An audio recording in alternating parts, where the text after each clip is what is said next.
رک جاؤ. زبان جھوٹ بول رہی ہے, آنکھ گناہ کر رہا ہے, پاؤں چوری کر رہا ہے, ہاتھ غلط چیز کر رہا ہے, بیٹا مسلمان. تمہارا کردار بولے کہ تم مسلمان ہو.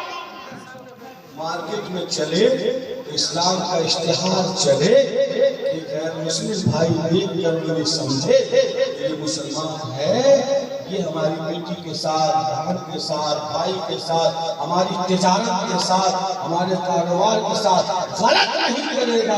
اس لیے کہ اس کا ایمان یہ ہے کہ یہ کام جہنم میں جانے والا ہے. اس کے نبی نے پروفیٹ محمد صلی اللہ علیہ وسلم نے یہی سکھایا ہے. اس لیے میں نبتول کے نوجوانوں سے, اس جلسے کے تمام عزیزوں سے, آرگنائزر سے, بزرگوں سے کہوں گا کہ آپ جس آبادی میں رہتے ہیں آپ اپنا پربھاؤ ڈالیے, اپنا اثر ڈالیے, اور یہ اثر اخلاق سے ہوگا, یہ اثر کردار سے ہوگا, یہ اثر آپ کے کرتویہ سے ہوگا, یہ اثر اچھے جب آپ کا ویوہار ہوگا تو عوام پر اس کا اثر پڑے گا.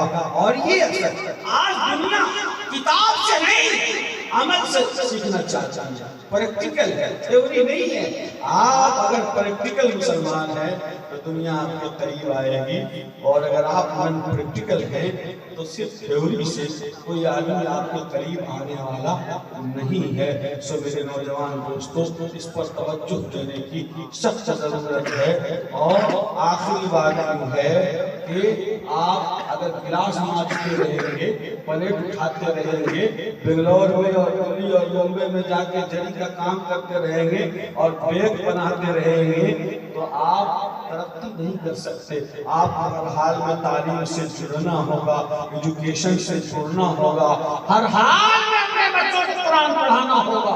قرآن پڑھائیے, اللہ رسول کی بات سکھائیے ہر مسلمان مرد و عورت پر. اس کے بغیر آپ مسلمان رہ ہی نہیں سکتے, اور اگر نام کے مسلمان رہے تو اگلی نسل آپ کی مسلمان نہیں رہ سکتی. شرط یہ ہے کہ اس کو قرآن پڑھایا جائے تب وہ مسلمان. اس کے بعد آپ اس کو اپنی خوراک سے کچھ جمع کیجیے, کچھ پیٹ کاٹیے, اور اپنے بچوں کی تعلیم کے لیے بجٹ بنائیے, اس کو اچھی تعلیم دلوائیے. خالی خیرات ہی بنانا تعلیم کو, یہ مسلمان کی شان ہے. صاحب عجیب بات ہے, تعلیم سے انسان سمجھتا ہے, شکشا سے انسان بنتا ہے, اور اس کو خیراتی بنا رہے ہو, اس سے کام چلے گا نہیں. اپنی کمائی کا ایک حصہ ایجوکیشن کے لیے, تعلیم کے لیے فکس کیجیے اور طے کیجیے کہ اگر میں رکشہ چلاتا ہوں, اگر میں دلی میں نوکری کرتا ہوں, اگر میں ہوٹل میں مرغا اور چکن کی دکان میں کام کرتا ہوں,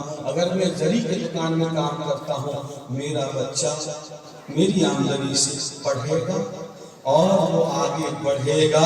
یہ طے کرنا ہوگا. جیسے لباس ہمارے لیے ضروری ہے, جیسے مکان ہمارے لیے ضروری ہے کہ نہیں بولو, جیسے شادی بیاہ اور دوسری چیزیں ہم کرتے کہ نہیں کرتے ہیں, طے کرو کہ علم حاصل کرنا اس سے زیادہ ضروری ہے, اور ہمیں اپنی آمدنی کا ایک حصہ ایجوکیشن کے لیے, اگر مہینے میں ہم 5,000 کما رہے ہیں 10,000, تو ہم 500 روپے ایجوکیشن کے لیے, 1,000 سبزی کے لیے, 500 ہی کم سے کم بچے کی تعلیم کے لیے کریں. ہم 1,000 1,500 بچے کی تعلیم کے لیے ہر مہینہ خرچ کریں کہ اس کو ٹیوشن فی میں, اس کو اسکولنگ میں, اس کو ایجوکیشن میں ہمیں دینا ہی ہے. آپ ٹارگیٹ کے لیے انشاءاللہ ترقی کسی کی جاگیر نہیں ہے, دل و دماغ کسی کے بس میں تھوڑی ہے, سب اللہ کے قبضے قدرت میں ہے. جو پڑھے گا وہ بڑھے گا, جو نہیں پڑھے گا وہ نہیں بڑھ سکتا ہے, چاہے وہ اتنا بڑا آدمی بھی کیوں نہ ہو, چاہے وہ بڑا رئیس اور زمیندار ہو. اگر اس کا بچہ عیش پرست ہے وہ بڑھ نہیں سکتا.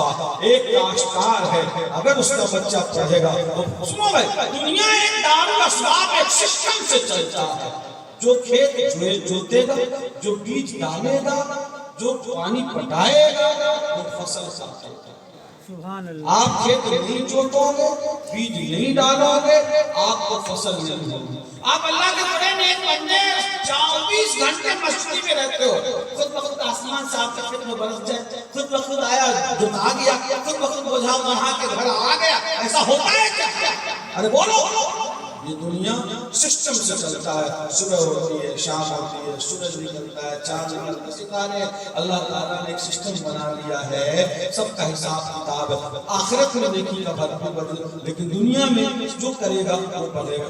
جو آدمی پڑھے گا وہ پڑھے گا، جو نہیں پڑھے لکھے گا اسے غلامی کرنی ہوگی تو کرنی ہوگی، چاہے آپ کس کمیونٹی سے ہیں۔ جو آدمی شراب پیے گا اس کا لیور فیل ہوگا، چاہے آپ کچھ بھی کرو یہ ہونا۔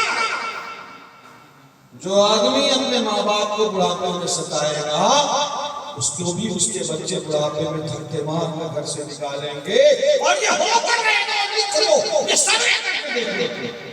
جو آدمی دوسرے کی بہن بیٹیوں پر غلط نگاہ ڈالے گا، اللہ کا ضابطہ یہ ہے کہ اس کی بہن بیٹی پر بھی کوئی نہ کوئی غلط نگاہ ڈالے گا، اور یہ ہو کر رہے گا۔ میری بات آئے تو محلہ قرآن میں سر کرو اور دیکھیں، برائی کا بھی قصاص بدلہ ہے، دنیا میں بھی ہوگا۔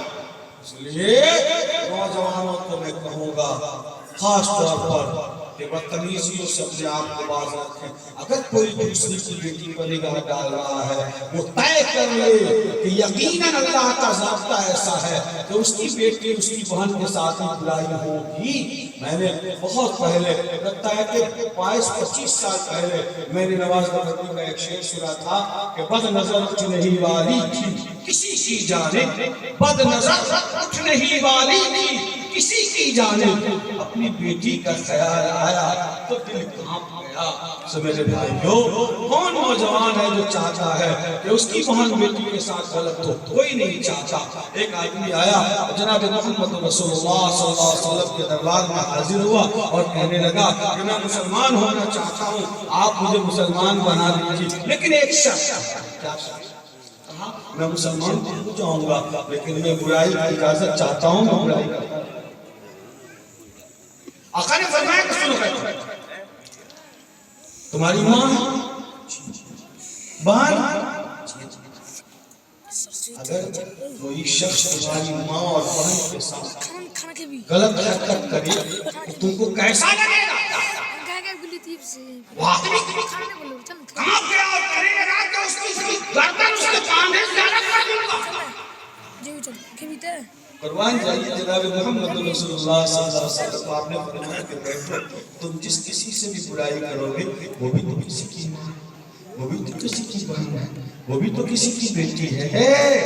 جب تم اپنی بہن بیٹی کے ساتھ برائی پسند نہیں کرتے ہو تو کیسے دوسرے کی بہن بیٹی کے ساتھ برائی کا ارادہ رکھتے ہو؟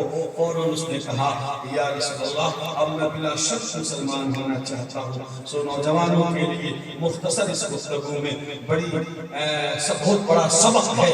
اللہ تعالیٰ ہم تمام لوگوں کو عمل کرنے کی توفیق عطا فرمائے، اور اللہ تعالیٰ ہم تمام کو راہ راست ہدایت عطا فرمائے۔